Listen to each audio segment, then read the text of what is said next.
And here is the Vegan's Almanac for today, the 6th of December. Today is National Gazpacho Day. Gazpacho originated in Andalusia, a region of Spain, probably back in the Middle Ages. Back then, it was made out of a combination of stale bread, oil, vinegar, and water, all pounded together with a mortar and pestle. At that time, Spain was part of the Islamic world, so the name Gazpacho comes from the Arabic word for soaked bread.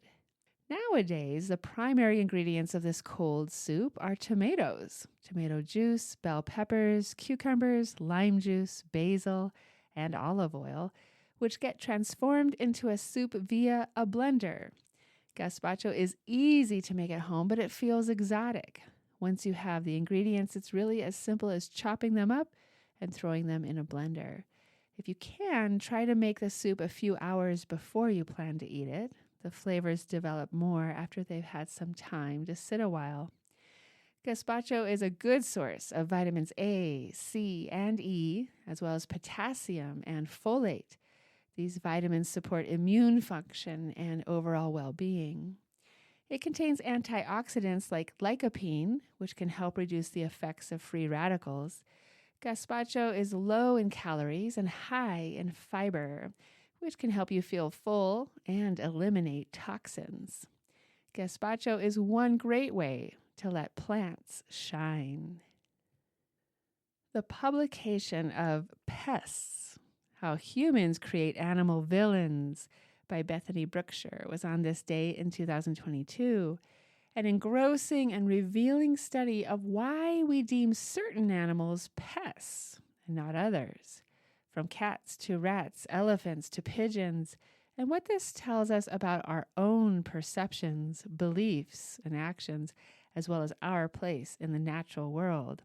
A squirrel in the garden, a rat in the wall, a pigeon on the street. Humans have spent so much of our history drawing a hard line between human spaces and wild places. When animals pop up where we don't expect or want them, we respond with fear, rage, or simple annoyance. It's no longer an animal, it's a pest. At the intersection of science, history, and narrative journalism, this book is not a simple call to look closer at our urban ecosystem. It's not a natural history of the animals we hate. Instead, this book is about us. It's about what calling an animal a pest says about people, how we live, and what we want. It's a story about human nature and how we categorize the animals in our midst, including bears and coyotes, sparrows and snakes, pet or pest. In many cases, it's entirely a question of perspective.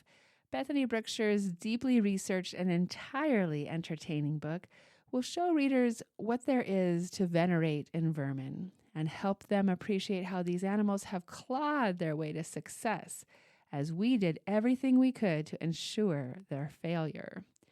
In the process, we will learn how the pests that annoy us tell us far more about humanity than they do about the animals themselves.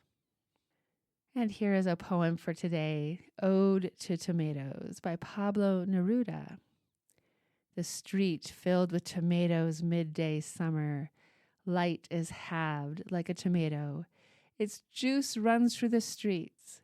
In December, unabated, the tomato invades the kitchen.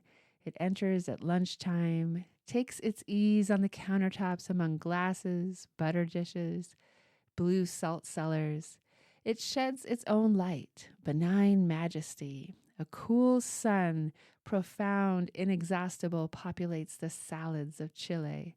Happily, it is wed to the clear onion, and to celebrate the union, we pour oil, essential child of the olive, onto its halved hemispheres.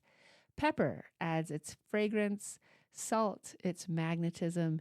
It is the wedding of the day. Parsley hoists its flag. Potatoes bubble vigorously. The aroma knocks at the door. It's time. Come on. And on the table, at the midpoint of summer, the tomato, star of earth, recurrent and fertile star, displays its convolutions, its canals, its remarkable amplitude and abundance.